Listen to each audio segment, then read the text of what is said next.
Kaganang buhay, proceed po ako dito sa Puguan at sa Itikan ni Ron. Ayan, meron na siyang harvest. Ilang tray yan, Ron?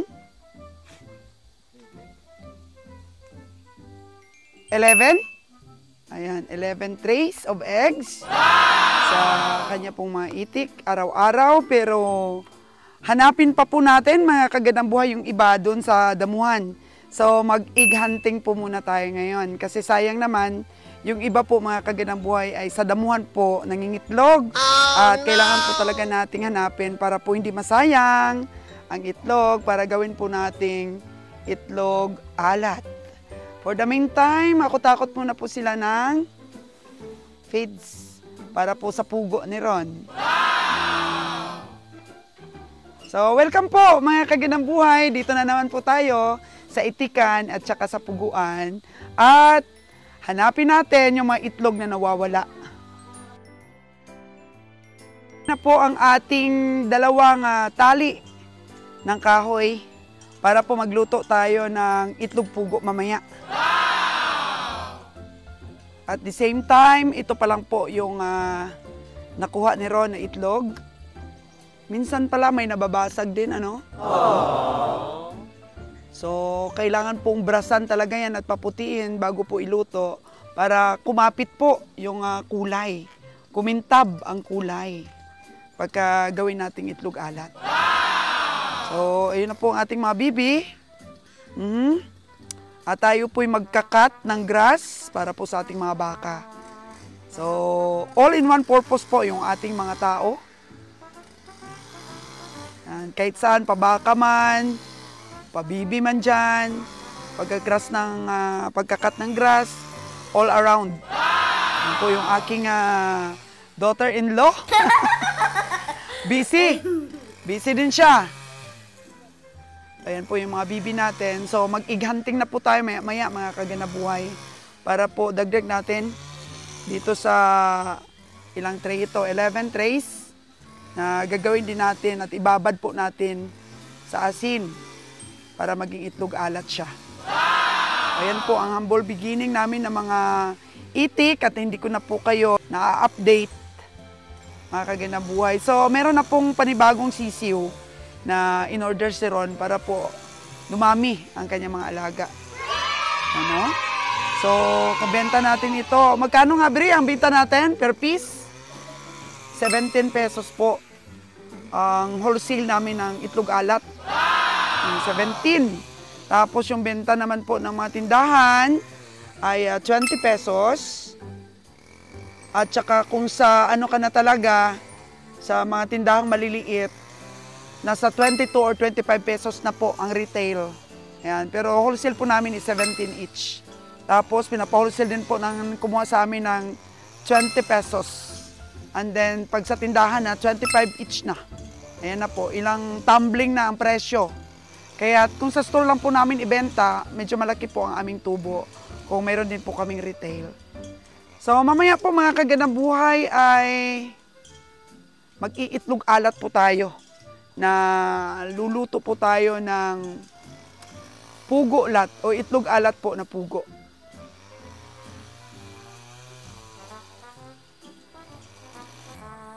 O, nakababa na po ako sa The Great Wall of China. Ayan.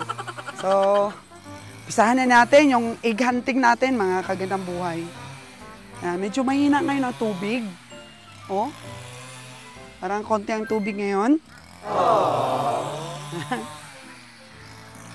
So, sabi ni Ron, hindi daw ma-perfect na doon lahat sa taas mangitlog ang mga bebe o itik. Hindi daw talaga ma-perfect. So, minsan, meron po tayong hanap-hanap system. Hanggang doon na po naghahanap po yung ating tao. Ayun. Hanap-hanap sila doon. Mabilis po na tumaba yung mga damo dito. Ayan po yung ilang sako na oh. Ilang sako na yung nahakot nila. Ayan. Bukas kainin niya ng ating so paano na lang kung hindi makita yung mga itlog dito Ron? Oh no! So nasasayang pala yung itlog. Oh. Oh, kailangan pala mag-grass cutter talaga natin ito para at least hindi po siya tumaas yung damo. Taas na kasi yung damo, kaya mahirap nang hanapin yung ating mga itlog. Oo. Sige, umpisahan na po natin. Ito po yung bagong nakat ni Jason na damo. Tapos yung maitik po natin, medyo kinabahan. Ano po sila, natakot oh. Oh no! Narinig nyo ba yung music? Yan naman po ang music ng ating itikan. Ito pong isang building. Tapos isa naman itong ating bibihan. At andun po sila mga bibi kasi natakot po sa tunog ng makina. Oh no! Ayan. Walang nakita. Paano mo naman makikita yan, Dong? May pag-asa bang makita? Yan po mga kaganabuhay, oh. Baka naman may ahas dito, Dong, ha? Oh no! Baka hindi itlog yung makita mo dyan. Ahas. Noy, wala ka nakita, Noy? Wala pa nakita si Noy. Natin. Kasi araw-araw daw, yung anak daw ng ating tagapag-alaga ng itik, sila daw pong naghahanap dito. Kasi bilang na bilang ni Ron yung, yung number of bibi niya. So, alam kung ilan pa yung dapat hanapin. Kaya everyday daw, naghahanap-hanap sila dito. At napakaganda ng mga damo, mga kagandang buhay, oh. Kasi nakating kasi to. Oh. Dito tayo sa malapit. Siyempre, madali natin makita mga kagandang buhay itong malapit. Yan. Yung isa dito. Isa. Saan? Oh. Kitang-kita kaagad. Walang damo eh. Ay! Deform. Oh, no. Deform. Ay, natakot sa akin yung mga bibi.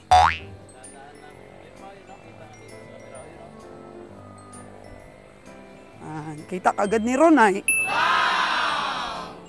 Sanay na si Ron kasi. Mga dinadaanan nila. Dito, yan. Ito yung mga dinadaanan nila. Ako talaga yung maghanap. Ako. Samahan niyo ako mga kagandang buhay. Ako talaga maghanap. Ang dumi talaga, no?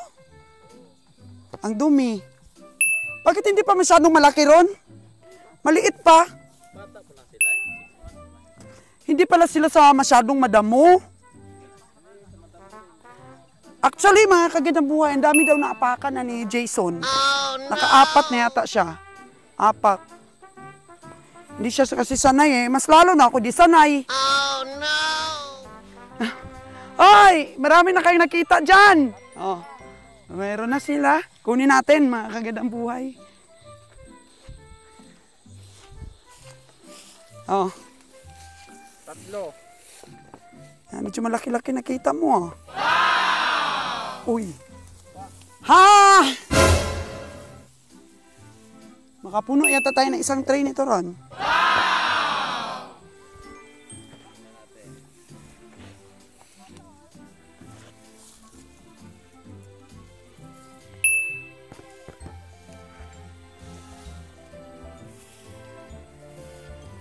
Meron ba talaga yung itlog, Bibi? Kung saan-saan pinupulot yung itlog nila?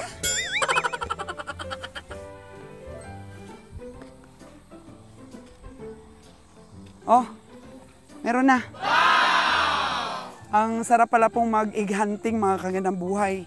Kung walang init. Pero kung mainit, nako! Oh, no! Maganda pa pala ito taniman ng napier, no? Oh, sumuko na yata yung dalawa. May bit-bit-bit-bit na itlog, oh. Oh, no! Jason, wala ka talagang nakita. Wala nakita si Jason. Meron pa ron?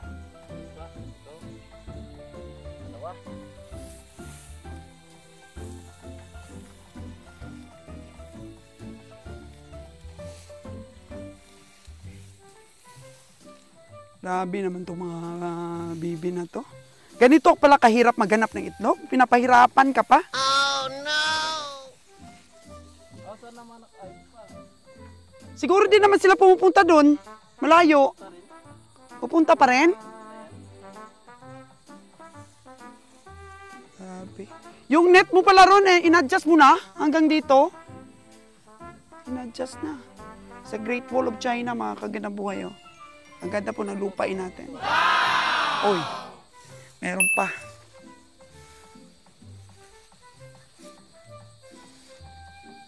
Mostly, anong oras sila nangingitlog?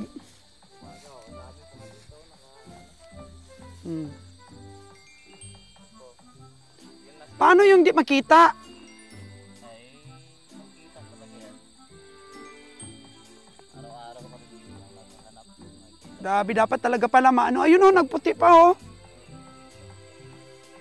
Sus, Ginoo ko. Pag ganito kayabong ang mga damo, paano mo makita yung itlog dito? Oh, no! Sayang itlog. Lagay nyo na dito sa tray. Yan, mas maganda pala, Jo, pag ano, no? Pag nakat ba, nakat. Madali lang siya makita. Si Jason na sinipa ng baka, kamusta na? Oh, no! Ha? Okay pa rin? Yung baka daw nasaktan, hindi si Jason.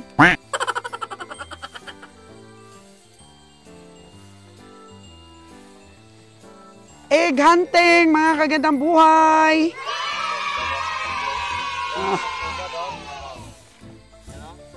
Ano to? Pugat to ng itik o? Ano to?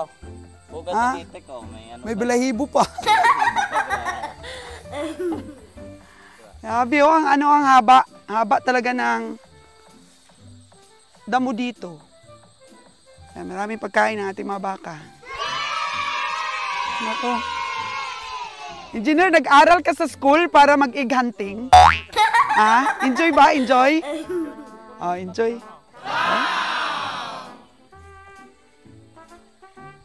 Uy, wala na. Sayang. Kulay itim na. Oh, no! Diba? Oh. Sira na. Yun nga ang sabi ko sa'yo. Pag hindi nyo nakita, sira na. Ay, fresh pa. Oh, nababad sa lupa. Ngaw. Yan nga, pag hindi nakita agad, sira. Oh. Eh, kailangan pala laging ano, no, hanapin. Oh, ano yan, oy? Palaka naman yan eh. Grabe naman yung iganting mo. Parang naglalaro lang kami, mga kagandang buhay. Ano yan? Inipon na yata ni Jojo yan dyan. Kunin mo lang. Inipon na yan ni Jojo at saka ni Noynoy. Inipon nila. Kunin mo, kunin. Sayang, no? Kapag ka hindi nakita agad, no? Ay, nano. Dapat sanayin mo yung maitik mo doon mag-ano, itlog sa taas. Oh. Meron talagang mga pasaway, no? Maitik na pasaway. Nangingitlog sa mga damo. So, araw-araw may ganito. Araw-araw may egg hunting. Kaya kung ganyan talaga, Jo, dapat putulin nyo talaga yung ano. Damo. Oh, nakasa ilang tray pa, dalawa. May atin doon na. Kunin ko muna yung Oh, dalawang tray pa. Dalawang tray pa po, mga kaganaboy, yung ating nakita.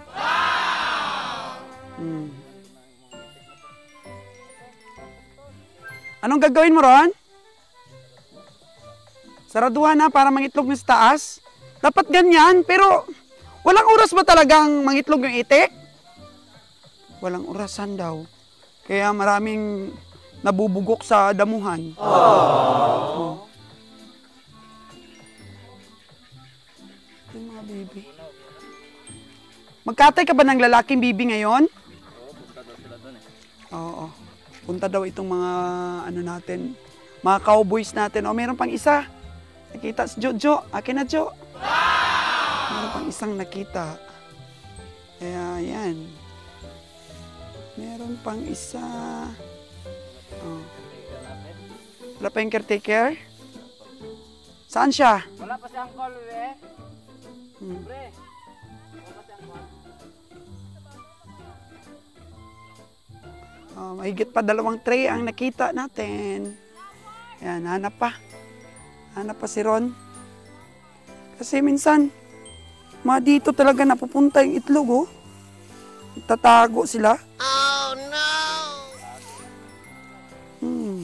Tatago nila. Sayang, Ron, oh, pag nabugok. Ha? Meron pa dyan? Oh. Tingnan mo yan, mga kagandang buhay. Meron pang isa dito. Ay, parang may... Ay, naapakan ako, Ron. Oh, no!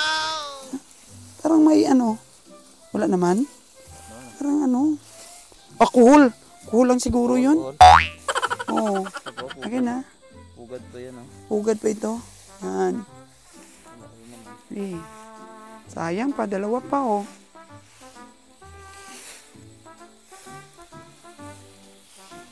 Ano lang dito, ikat lang. Mga malapit. Kanina si Jason daw 4 yung naapakan. Oh, no! Sayang pa nun, oh. Sayang pa. 2 tray pa. Ito, may 2 pa, oh. Ano na. Baka mapag-akit ko mamaya, maano ko. Mabasag. So, binibinta pa po sa amin yung bundok na yun, oh, mga kagandang buhay. Pero, parang ayaw ko po. Hindi maganda yung bundok na, no? Mahal na? Mahal? Mahal daw. Oh, 1,000 per square meter daw. Oh, mahal. No! Hey, araw-araw ka maganito. Buti kung makita mo lahat. Kuha ka mo lumboy. Oh, may lumboy daw. Lumboy sa labas. Ang bunga? Wala na, Jo? Oh, wala na po. Mas Jojo. Grabing iganting ito. Mamaya may kubra dito. May kubra ba dito? Area? Wala naman, no? Walang usong kubra dito, no, Ron? Ha? Ang laki na ng coal, no? Hindi kayang lunukin ang ano. Bibi.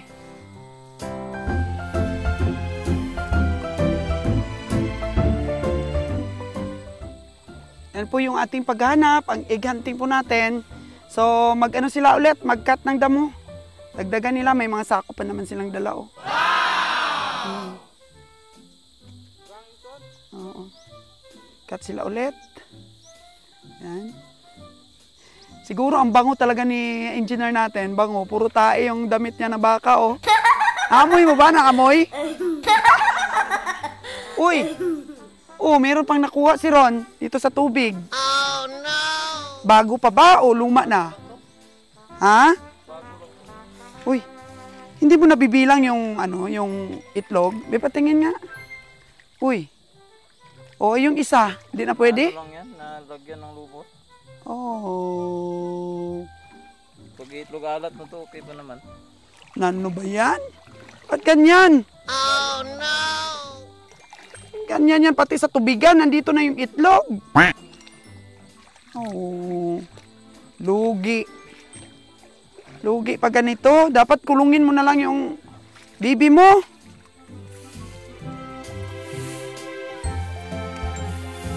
Oh.